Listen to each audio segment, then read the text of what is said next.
How badly can getting starstruck cost you in the pawn business? In this case, more than $30,000.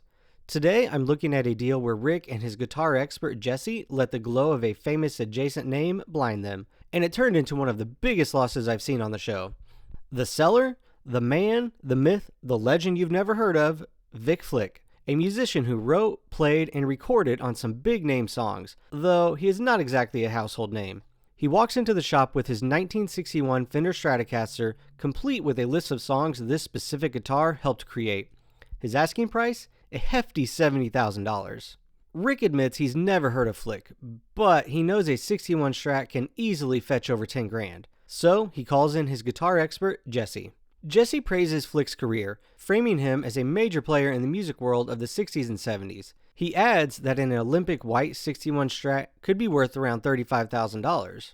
But we have some problems here. This guitar isn't an Olympic white. It's been repainted. It's also missing an original pickup, something you can actually see in the bag during the episode.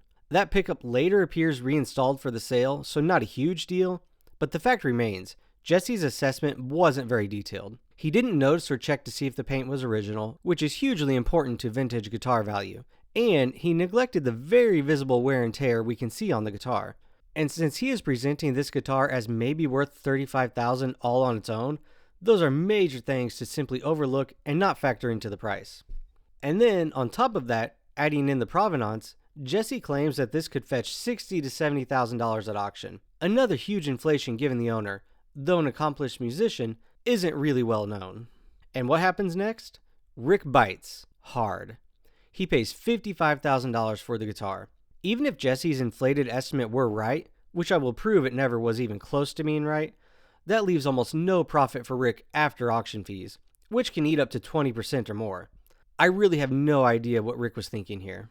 So what happened to the guitar after Rick bought it? The guitar sold about a year later for just $25,000.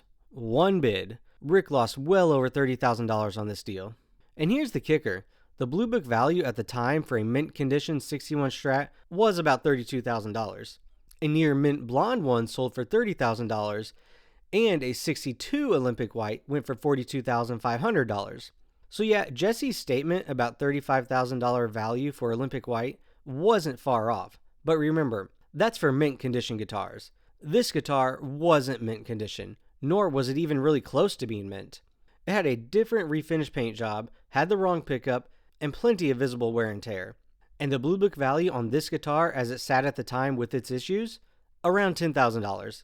Jesse was way off. Could Vic Flick's name add value? Sure. Maybe it even doubled the generic value from about $10,000 to about $20,000. But $50,000 extra? Not a chance. And the collectors agreed. That one bid at $25,000 tells the whole story. For vintage guitars, it really just comes down to what brings in the actual value. They need to be either original and good to great condition, or they need to have notable provenance. This guitar fit neither of those categories. For Rick, it's a textbook example of what happens when you get too emotionally invested in the story instead of the actual value. So, was this one of the worst appraisals in Pawn Star history? So far in doing these videos, I'd have to say yes. Rick, with a lot of help from Jesse, cost himself well over $30,000. And maybe now we know why Jesse isn't the go-to guitar expert on the show anymore. What do you think? Did Rick ever have a shot at making money here? Or was this doomed from the start? And if you have any vintage guitars, share with us in the comments. Also, don't forget to really help me out by hitting that like button and subscribing to the channel. Thanks for watching.